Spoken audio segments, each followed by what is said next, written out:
ஒரு 5 அடி பெரிய டேபிள் போட்டிருக்கும். 5 அடி பெரிய டேபிள். 2 பக்கம் நம்ம உட்காந்துக்குவோம். 2 பக்கம் உட்காந்துக்குவோம்.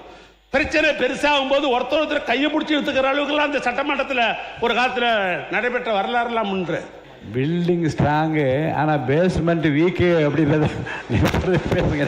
இந்த டேபிள், இந்த பேசுகிற ஒலி வாங்கி என்கிற இந்த மைக்கு, இந்த செக்ரட்டரி உட்கார்ந்துருக்கிறது, இதை அத்தனையும் செய்தது திராவிட மாடல் ஆட்சியில் தமிழ்நாட்டுடைய பொதுப்பணித்துறை அமைச்சராக இருந்த நான் பார்த்து இரவு நேரத்தில் இப்படி நாம் செய்ய வேண்டும் என்று சொல்லி இதை செய்யப்பட்டு நான் பேசின பிற்பாடு ஏதாவது பேசணும்னா உன் துறையை பற்றி பேசணும்னா அந்த டேபிள் செஞ்சது நாங்கள் தான், மைக்கு செஞ்சது நாங்கள் தான், சேர் செஞ்சது நாங்கள் தான்.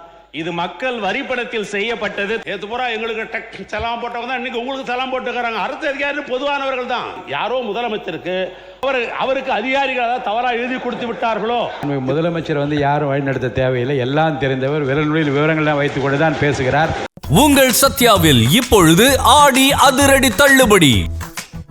மாண்புமிகு முதலமைச்சர் அவர்கள் அன்றைக்கு தன்னுடைய பதிலிலே பேசுகிற பொழுது நாங்கள்லாம் கேட்டுக்கொண்டுதான் இருந்தோம்.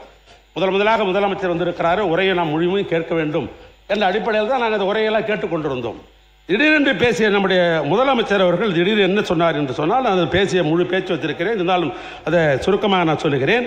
அன்றைக்கு முதலமைச்சர் அளித்த பதில் உரையில் டெண்டர்களை முறைப்படுத்த தெரிந்த அளவுக்கு அதனுடைய டெண்டரை ரேட்டை உயர்த்தி ஊழல் செய்ய தெரியாது என்று வார்த்தை சொன்னார். ஊழல் என்பதை தயவுசெய்து நீங்களே எடுத்துருங்க, இப்போ எடுத்துருங்க. அவர் சொன்ன வார்த்தையை தான் கோட் பண்ணுறேன், அது நீங்களே எடுத்துடலாம். எங்களுக்கு ரேட்டை ஏற்றி பண்ண தெரியாது. ஏன்னா அந்த ரேட்டு ஏற்றுறது போகிறது வரதெல்லாம் யாரோ முதலமைச்சருக்கு அவர் யாரோ தவறாக வழிநடத்தி விட்டார்களோ அல்லது அவருக்கு செய்தி இப்படி தவறாக கிடைத்திருக்கிறதோ என்ற அடிப்படையில் தான் எது எனக்கு தெரியும், எதை பேசணும்னு தெரியும். உட்காரு. அவருக்கு அதிகாரிகள் தவறாக எழுதி கொடுத்து விட்டார்களோ, அது தவறாக நடத்தி விட்டார்கள் என்ற அடிப்படையில் தான். மாண்புமிகு பேரவைத் தலைவர் அவர்களே, மாண்புமிகு முன்னாள் அமைச்சருக்கு நன்றாக தெரியும், தவறாக எழுதி கொடுத்து விட்டாரோ, தவறாக புரிந்து கொண்டவர் என்ற வார்த்தைகள் அவைக்கு இப்பொழுது நீக்குமாறு கேட்டுக்கொள்ளும். வார்த்தைகள் அவைக்குள் நீக்கப்படுகிறது. மாண்புமிகு முதலமைச்சர் யாரும் வழிநடத்த தேவையில்லை, எல்லாம் தெரிந்தவர், விரல்களில் விவரங்கள்லாம் வைத்துக் கொண்டு தான் பேசுகிறார். நீங்கள் தொடர்ந்து பேசலாம். ஆக இது சட்டமன்றத்திலே இது ஒரு பதிவாக இருக்கிற காரணத்தில் இதை சொல்கிறேன். நான் என்ன சொல்கிறேன், முதலமைச்சருக்கு அதிகமான திறமை என்பதிலே எனக்கு ஒன்றும் மாற்று கருத்தில். ஆனால் நான் சொல்ல விரும்புவது, என்னுடைய வயதுக்கு நான் அந்த சட்டமன்றத்திற்கு 1984 வந்தேன் என்பது உங்களுக்கெல்லாம் தெரியும். நான் எந்த தவறான வார்த்தைகளோ அன்பார்லிமெண்ட் வாயிலாம் நான் பயன்படுத்த மாட்டேன், பயன்படுத்தும் எனக்கெல்லாம் தெரியாது. ஏன்னா அப்படித்தான் எங்களெல்லாம் வளர்த்திருக்கிறார்கள். மக்கள் தலைவர் எம்ஜிஆர் காலத்திலும் சரி, அண்ணன் கலைஞர் காலத்திலும் சரி, என்னுடைய தலைவர் திராவிட மாடல் நாயகர் எங்களுக்கு அப்படித்தான் வளர்த்திருக்கிறார், ஒன்றும் மாற்று கருத்தில். ஆனால் ஷெட்யூல் ஆஃப் ரேட் என்பது எப்படி தயார் செய்யப்படுகிறது, நாளைக்கு அமைச்சராக இருப்பவர்கள் நீங்கள் பிற்காலத்தில் ஒரு கேள்வி கேட்கும்போது நீங்களே இப்படி தான் பதில் சொல்ல வேண்டிய ஒரு சூழ்நிலை இருக்கிறது. இந்த புத்தகத்தை நான் ஒன்றும் தயார் பண்ணிட முடியாது, ஷெட்யூல் ஆஃப் ரேட்டு நான் பண்ண முடியாது. இது காலாகாலமாக 1947 சுதந்திரம் இருந்த காலத்திலிருந்து ஷெட்யூல் ஆஃப் ரேட் என்பது அரசினுடைய இது கைடு மாதிரி, எல்லா துறைக்கும் இது கைடு மாதிரி. நான் எல்லா துறையும் சொல்லிட்டேன். நான் இதில் ஒன்றும் தவறான எதையும் நான் சொல்லவில்லை என்று இந்த நேரத்தில் நான் தெரிவித்துக் கொள்ள நான் விரும்புகிறேன்.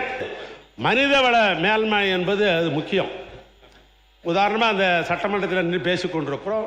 நீங்கள் முதலாக எங்கள் சட்டமன்ற உறுப்பினராக வந்த காலத்திலையும் சரி, அவை முன்னவர் இருக்கிறார் என்னுடைய நண்பர், அவை நண்பர், அவர் வந்த போதும் சரி, எங்களுடைய முதலமைச்சராக இருந்து இப்போ சிறப்பாக பணியாற்றிய என்ன அண்ணன் ஓபிஎஸ் காலத்திலும் சரி, இதில் பார்த்தீங்கன்னா ஒரு 5 அடி பெரிய டேபிள் போட்டிருக்கும். 5 அடி பெரிய டேபிள். 2 பக்கம் நம்ம உட்காந்துக்குவோம். 2 பக்கம் உட்காந்துக்குவோம்.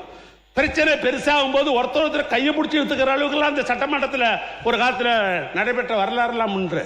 ஆனால் இன்றைக்கு இப்படி கலநயத்தோடு இந்த டேபிள், இந்த அமைச்சர் பெருமக்கள்லாம் உட்காந்துற கலநயத்தோடு டேபிள், முதலமைச்சர் உட்கார்ந்துருக்கிற கலநய டேபிள், எங்கள் எதிர்கட்சி தலைவர் உட்கார்ந்துருக்கிறது கலநயத்தோடு டேபிள், இந்த எதிர்கட்சியில் இருக்கிற நம்முடைய தோழமை கட்சி சட்டமன்ற உறுப்பினர் உட்கார்ந்து கலநயத்தோடு இருக்கிற டேபிள், இந்த டேபிள், இந்த பேசுகிற ஒலி வாங்கி என்கிற இந்த மைக்கு, இந்த செக்ரட்டரி உட்கார்ந்துருக்கிறது, இதை அத்தனையும் செய்தது திராவிட மாடல் ஆட்சியில் தமிழ்நாட்டுடைய பொதுப்பணித்துறை அமைச்சராக இருந்த நான் பார்த்து இரவு நேரத்தில் இப்படி நாம் செய்ய வேண்டும் என்று சொல்லி இதை செய்யப்பட்டு நான் பேசின பிற்பாடு ஏதாவது பேசணும்னா உன் துறையை பற்றி பேசணும்னா